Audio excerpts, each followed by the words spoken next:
we present a temporal vocabulary of design events for research through design. Research through design sees knowledge production in the practice of design. While in principle, it foregrounds the processes of design, for over 2 decades, many projects have reported heavily on final artifacts and chronological descriptions of design decisions leading to that outcome. This overlooks the many twists and turns that emerge through the process, which also contribute important research insights. Recent works have called for more attention to the processes of research through design, focusing on ongoingness, including nonlinear paths, failures, unreported prototypes, and loose ends and entwined life events. What is often missing in stories of research through design is an attunement to temporality.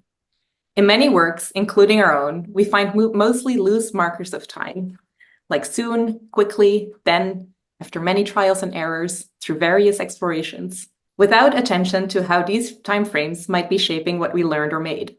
With more thoughtful language around the temporality of design practice, we argue that researchers may not only present artifacts in a new light, but will also better articulate the relations and worlds around these artifacts.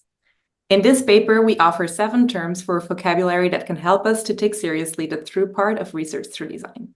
So we ask, what if we could tell research through design stories with an increased sensibility for the interwoven temporalities that shape our practices? Which of the aha moments are interesting for others to read about?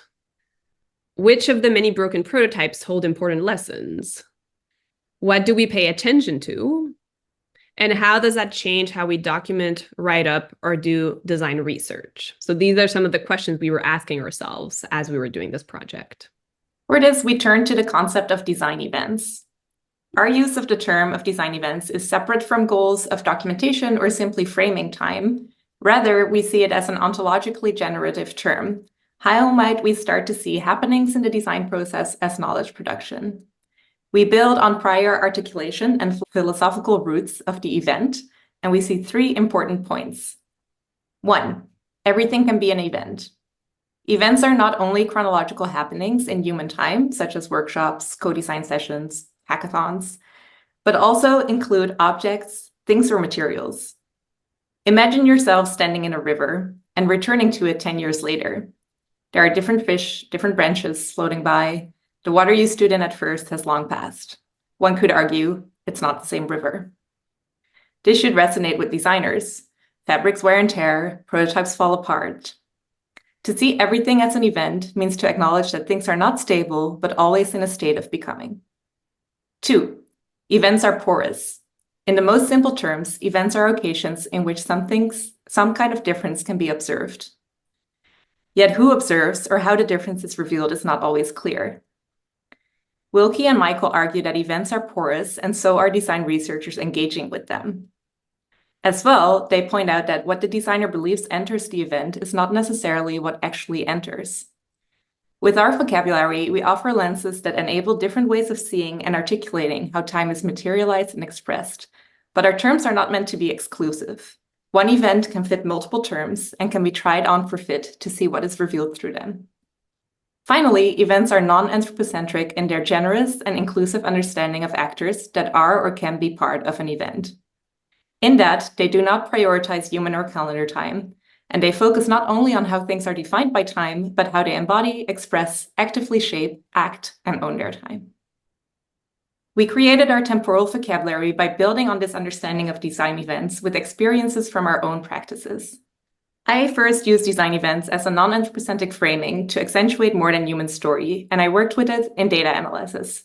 In this, I was resisting binaries such as failures and successes to instead present ongoing and in-progress design work. Audrey first turned to design events after struggling to find the right way to narrate the story of a long-term research through design project. Design events became an important analytical tool to edit Audrey's and her team's design journey and to tease out contributions at all these points in time. We each saw value in using temporally bound units of analysis to look at our work. Yet this new analytical approach also presented challenges. First, it was hard to see design events in practice. Its importance or significance of an event often only becomes understandable in retrospect. In other words, how do we recognize that we are in the middle of an event? We think that vocabulary can be used as a sensitizing tool to help keep an eye on critical moments. Secondly, it was challenging to bracket events. Can they overlap? When does one start and another end? The term design events itself is too broad to accurately describe the different temporal things we saw in our work. The terms for the vocabulary were developed over multiple writing and discussion sessions, inspired by first-person work. We use design events as an umbrella term and see the terms as scaffolds that can help to better see the character, quality, and experience of events. The terms can build on each other, and we see them as starting points for other researchers to refine and to add to. The first term of our design events vocabulary is moments. Moments are brief events or sharp snippets in which something perceivably occurs. For example, an LED indicator switching on, threads breaking, ceramic cracking, or a deadline passing. Here we reflect on a moment of multiple internet-connected ceramic cups breaking in shipping.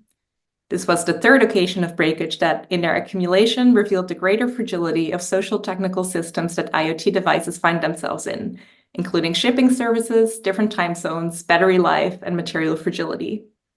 Here, we see how moments can reveal previously under-considered relations. The second term is encounters. Encounters are instances where separate actors gather. For example, when laser cutting, 3D printing, or CNCing a new material, where a machine encounters a material, in planned, potentially human encounters, such as online project meetings or in person, or obviously during the assembly of the parts of a final project or object. So here we reflect on the prototyping process to build Broadcast, a device that listens for home Wi-Fi traffic and activates when Wi-Fi traffic is detected. While prototyping during the COVID-19 pandemic, the prototype moved across the homes of many different team members. Every encounter between the new Wi-Fi networks in a new home and the device demonstrated new and unexpected behaviors of our code. This collection of encounters eventually led us to reflect much more deeply on Wi-Fi full or Wi-Fi sparse environments. Our third term is transitions. Transitions happen when tasks are taken over, materials are changed, or prototypes or samples are left behind. Transitions often appear visible in the instructions or tutorials accompanying materials during these changes of hands. So in this example, we look at the paint selection for the project Odd Interpreters, where we required multiple transitions between the design team and the lab technician.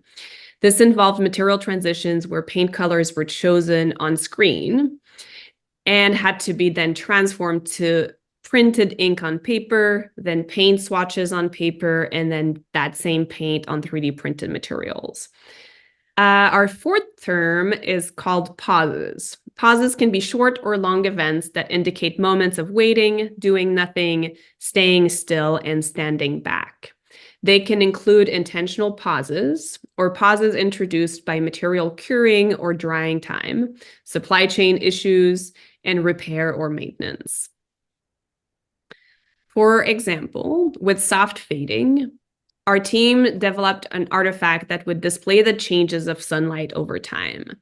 We wanted to test if natural hand-dyed fabric with no fixative could fade noticeably over time. After dyeing different fabrics with a few different dyes and different types of fabrics, we waited for 6 weeks to see the results and decide on a combination. During that period of waiting, which was quite long in a project that was moving at a relatively fast pace, other parts of the work could still happen. For example, the coding of the Arduino or the design of the encasing that had to be 3D printed. Yet it felt like no final decisions could be made because they were contingent on how the fabric was going to be fading. Working in this state of moving forward, yet remaining open to future changes, created a space for experimentation and contemplation. Rhythms are recurring events that can be repetitive, predictable, cyclical, or appear as a pattern. Rhythms can take place beyond the project, such as seasons, deadlines, academic calendars, but materials, tools, and machines of the project itself have a tempo too. For example, a loom needs to be periodically warped, which is a time-consuming process in which new yarn is wound on the beam.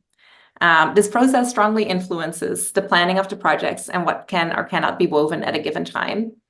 The warping process itself also promotes moments in which people gather to use up the remaining yarn, plan the next projects, warp the loom.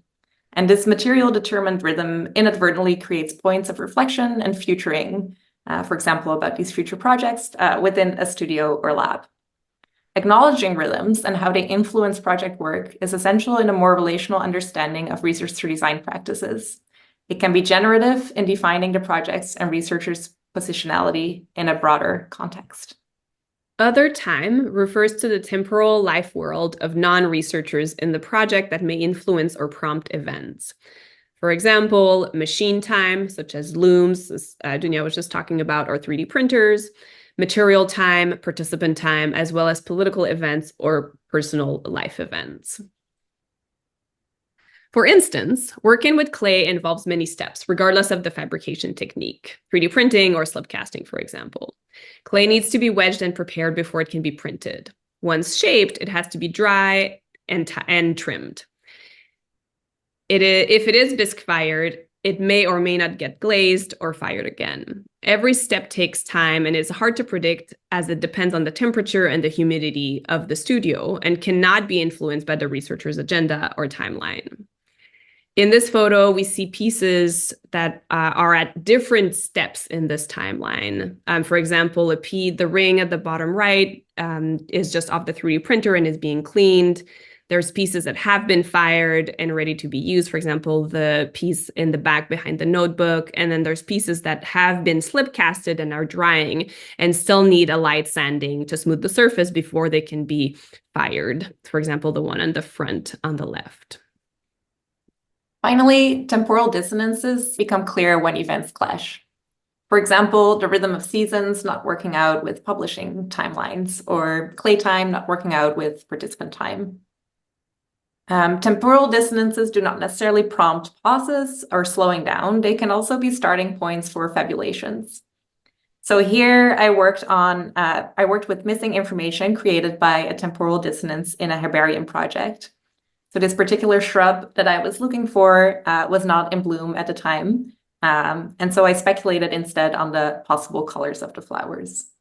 Temporal dissonances can reveal the multiple temporalities existing within a project and can sensitize designers towards a more open attitude towards this plurality. With this work, we encourage other design researchers and research through design practitioners to attune themselves to the temporalities that exist in their processes. A first step for working with design events is to see them. Our call is not to build new tools for capturing the temporal qualities of research through design projects, as others have suggested previously, but instead we argue that temporal markers are already hiding in plain sight, and our job is to start to highlight them. So since writing this work, and so now we are feeling more sensitized to temporality in research through design, we both have started to plan phases of our work according to different things. For example, seasonal rhythms. We've exposed our work to enable unexpected encounters to happen and are also taking photographs of more mundane moments in anticipation that some of them might grow into knowledge. Yet, when writing these examples for this paper, we found friction when trying to articulate what exact knowledge was generated within specific events. Design insights occur across events and require forms of storytelling to yield new knowledge. However, our point stands. Design researchers need to be attuned to parts of the story or events before telling a full story. Stories are inherently temporal formats that can weave together different types of temporalities, allowing for more connected and relational types of knowledge, and aligns well with the messy, asynchronous, and non-linear ways RTD works. We can see the potential for stories beyond chronological forms with design events, such as stories within stories, retelling stories from different perspectives, flashbacks or flash forwards, stories that begin right in the middle, or maybe stories that use language to elongate or shorten time. We hope our vocabulary allows designers to hold on to, gather, expand on, and work with events to take seriously the processes of design. We call for more transparent and open reporting on the unexpected, weird, and non-rational things that happen in the design process. Many thanks for listening and to our collaborators. Thank you.